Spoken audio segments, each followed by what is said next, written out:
अस्सलाम वालेकुम, welcome back to Python programming. तो आज की वीडियो में हम बात करेंगे दो बहुत इंपॉर्टेंट टॉपिक्स के बारे में, यानी स्केप सीक्वेंस और कॉमेट्स हमारा आज का टॉपिक है। इसके अलावा हम स्केप सीक्वेंस की बात करेंगे, उसको स्ट्रिंग्स में यूज़ करके देखेंगे। दोनों बहुत छोटे-छोटे टॉपिक्स हैं, लेकिन प्रोग्रामिंग में इनका बहुत ज़्यादा यूज़ होता है। तो आइए स्केप सीक्वेंस देखते हैं अपने नोट्स में।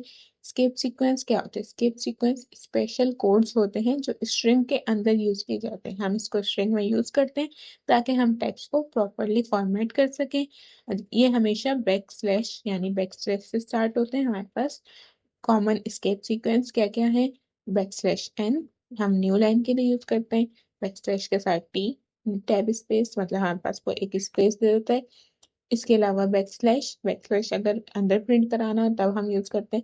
जब हम स्ट्रिंग में जो सेव कर रहे होते हैं वैल्यू, जो भी हम वेरिएबल्स में वैल्यू सेव कर रहे होते हैं, स्ट्रिंग में हम डबल कोटेशन में यूज़ कर रहे होते हैं, या अगर हम डायरेक्ट प्रिंट कराने होते हैं तब भी हमारे पास स्ट्रिंग हमेशा डबल कोटेशन है। लेकिन क्या आपने कभी नोट किया कि वो डबल कोटेशन कभी प्रिंट नहीं होती? लेकिन अगर कोई ऐसा हमारे पास सिनेरियो कि हमें प्रिंट करवाना है डबल कोटेशन भी, तो हम इसमें यूज़ करते हैं डबल कोट, पर हम बैकस्लैश के साथ यूज़ करते हैं। वरना हमें अगर हम स्ट्रिंग के अंदर यूज़ करें तो वो कंफ्यूज होता है कि यहाँ पे स्ट्रिंग खत्म हो गया, इसलिए वो हमें एरर दे देता है। सिंगल कोट के साथ भी ये सीन है, इसलिए हम इनको बैकस्लैश इसके साथ यूज़ करते हैं और इन सबको बोलते हैं स्केप सीक्वेंसेस। एंड हम न्यू लाइन हमें यूज़ करनी होती है तो हमारा जो भी टेक्स्ट है वो न्यू लाइन में चला जाता है। प्रिंट में हम डायरेक्ट अगर हम एंटर कर दें और तो वो न्यू लाइन में तो चला जाता है, लेकिन वो हमें एरर देता है। इसलिए अगर हमें अपना टेक्स्ट ब्रेक करना हो आउटपुट स्क्रीन पे, हमें चाहिए कि हम हेलो और वर्ल्ड अलग अलग लाइन में आए, तो हम स्लैश एन यूज़ करते हैं। इसी तरह हम गैप देने के लिए स्लैश टी यूज़ करते हैं। अब स्केप सीक्वेंस हम यूज़ करते हैं ताकि आउटपुट को नीट और रीडेबल बनाए। अगर ये ना हो तो कोड्स और पार्ट्स लिखने में एरर आता है। यानी हमारे पास अगर हम प्रोग्राम अभी लिख के चेक करेंगे कि हमारे पास क्या मसले होते हैं और फिर स्केप सीक्वेंस क्यों यूज़ करते हैं। अब बात कर लेते हैं कमेंट्स की। कमेंट्स क्यों यूज़ करते हैं? कमेंट्स असल में हम यूज़ करते हैं ताकि हम खुद रीडेबल बना सकें अपने प्रोग्राम को, खुद रीड कर सकें। अगर हम कभी बहुत टाइम बाद हम अपने प्रोग्राम को ओपन कर रहे हैं और बहुत लंबा प्रोग्राम है, तो हम ये भूल जाते हैं कि हमने उसमें क्या-क्या लिखा था, यहाँ पे क्या हो रहा है, इस लाइन में क्या हो रहा है। उसके लिए हम यूज़ करते हैं कमेंट्स। इसके अलावा हम दूसरों को भी बता सकें, अगर कोई और हमारा प्रोग्राम यूज़ कर रहा है, उसमें चेंजिंग कर रहा है, तो उसको भी समझ आ सके कि हमने क्या-क्या किया था।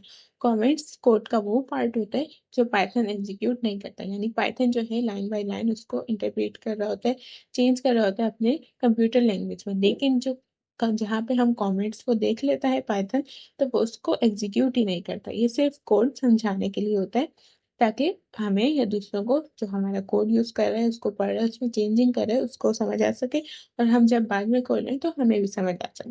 अब किस तरह के कमेंट्स, किस टाइप्स के कमेंट होते हैं? 2 टाइप्स के कमेंट होते हैं, सिंगल लाइन कमेंट, हैशटैग इसके लिए यूज़ करते हैं, और आप उस हैशटैग यूज़ करके जो भी लिखो वो ऐसे हमारे पास ना आउटपुट पे आता है, वो सिर्फ़ हमें समझाने के लिए बाद में उसी तरह हमारे पास आता है। हमारे पास ना वो आउटपुट में आता है, ना हमारे प्रोग्राम में कोई चेंजेस होती। सिर्फ़ हमें दिखाने के लिए हम उसको बाद में समझ सकें, इसलिए हम उसको लिखते हैं। मल्टी लाइन कमेंट्स होता है, इसके लिए ट्रिपल कोटेशन आता है। ट्रिपल कोटेशन के अंदर हम लिखते हैं, अगर हमें एक लाइन से ज़्यादा लिखनी हो तो हम ट्रिपल कोट्स यूज़ करते हैं। कमेंट्स इसलिए ज़रूरी होते हैं ताकि कोड रीडेबल हो और अंडरस्टैंडेबल हो। वो जब आप या कोई और डेवलपर कोड को बाद में देखे तो इजीली समझ जाए कि क्या लॉजिक लिखा गया था, यानी हमारे पास यहाँ पे क्या काम हो रहा था। तो चलिए छोटा सा कोड हम अपनी छोटा सा प्रोग्राम लिखते हैं, फिर हमें समझ आ जाएगा कि हम अपना किस तरह इनको यूज़ कर सकते हैं अपनी डेली प्रोग्रामिंग में, पाइथन में। अपना वीएस कोड ओपन करते हैं।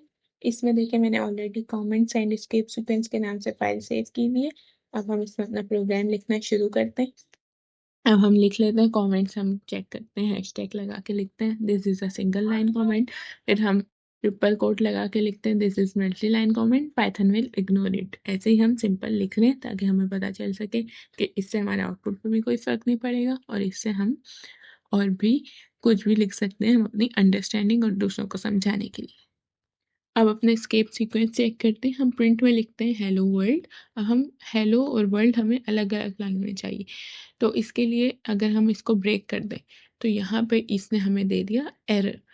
यहाँ पे हमारे पास इसको एग्जीक्यूट करेंगे, ये हमें दे देगा एरर। अगर हमें अगली लाइन में चाहिए या तो हम 2 प्रिंट लिखें, या अगर हमें सिंपल एक ही प्रिंट में यूज़ करना है तो हम इसमें लिखेंगे बैकस्लैश के साथ n। अब ये जो हमें आउटपुट देगा वो हमें देगा न्यू लाइन। अगर हम इसको एग्जीक्यूट अभी करके चेक करते हैं, और फिर हम और भी करके चेक कर सकते हैं। प्रिंट में हम लिखते हैं हेलो पाइथन, या पाइथन प्रोग्राम लिख लेते हैं, पाइथन प्रोग्राम। अब हमें इन दोनों के बीच में गैप चाहिए इस बार दबा के, लेकिन हमें अगर वैसे ही नहीं देना तो हम लिखेंगे स्लैश और टी। अब ये हमें आउटपुट में देगा गैप के साथ पाइथन, बीच में गैप होगा और फिर ये प्रोग्राम लिखा हुआ आएगा। अच्छा, अब एक और चीज़, हम अगर हमें इसके अंदर ही हमें डबल कोटेशन भी चाहिए आउटपुट में।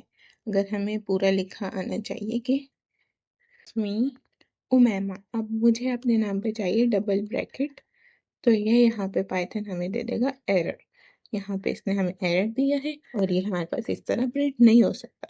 तो हमें डबल कोटेशन जब भी यूज़ करनी हो हम उसके लिए यूज़ करेंगे बैकस्लैश, और फिर हम यूज़ करेंगे डबल कोटेशन। अब ये इसको हमें डबल कोटेशन प्रिंट करके देगा, और बैकस्लैश के साथ हम यूज़ करते हैं तो ये इसको पता चल जाएगा कि हम यहाँ पे हम एक्स्ट्रा डबल कोटेशन प्रिंट कराना चाह रहे हैं। यहाँ पे हम इसको रन करके चेक कर लेंगे। अब आउटपुट ऑब्जर्व करते हैं, पाइथन डिबगर आउटपुट ऑब्जर्व करते हैं कि हमारे पास क्या आएगा। अब देखें, हमने जो कमेंट्स लिखे थे वो तो हमारे पास बिल्कुल भी नहीं आए। तो इस तरह हमारे पास कमेंट का आउटपुट से कोई रिलेशन नहीं होता। हमारे पास ये सिर्फ हमें समझने के लिए और दूसरों को समझाने के लिए यूज होता है। अब इसने हेलो, यहाँ पे हमने प्रिंट किया था हेलो। अब देखिए, इसने स्लैश एन की जगह इसने न्यू लाइन कर दी, यानी स्लैश एन का मतलब है न्यू लाइन। तो इसने नेक्स्ट लाइन कर दी और वर्ड को वहां प्रिंट कर दिया। प्रिंट पाइथन, पाइथन के बीच में हमने स्लैश टी लगाया था। टी का मतलब है एक टैब का गैप आ जाए, तो इसने बीच में गैप दे दिया और फिर प्रोग्राम लिख दिया। और नीचे हमने लिखा था हेलो इट्स मी, इसने वो लिखा। फिर हमने लिखा था उमैमा डबल कोटेशन में आए, तो इसने वही हमें प्रिंट करके दिया है। डबल कोटेशन हम एक्स्ट्रा बगैर इसके यूज करते हैं, बगैर बैक स्लैश के, तो ये हमें देता एरर, इसलिए हम यूज करते हैं एस्केप सीक्वेंस का। तो ये था हमारा आज का प्रोग्राम स्केप सीक्वेंस। उम्मीद है आपको समझ आए होंगे। अगर आपका इससे रिलेटेड कोई भी क्वेश्चन है तो कमेंट्स में ज़रूर करें। तो ये थी हमारी आज की वीडियो। Thanks for watching.